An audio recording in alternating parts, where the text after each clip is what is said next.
Alright, here in our Cat 430D, gotta load all that into that truck, but I have to separate it all. I have to separate the concrete from the asphalt and stuff, so I'm just gonna use the hoe in the back.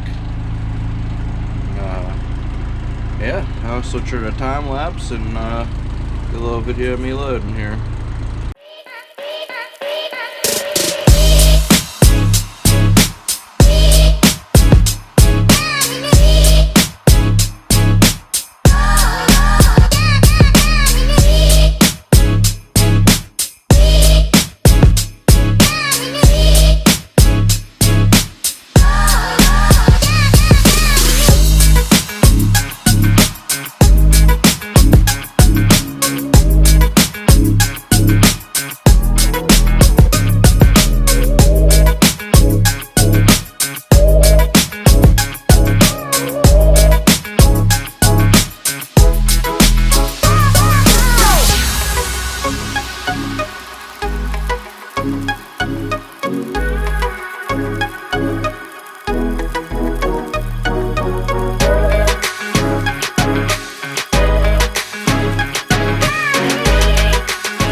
Record anymore. I should have, but I was just kind of going at it, but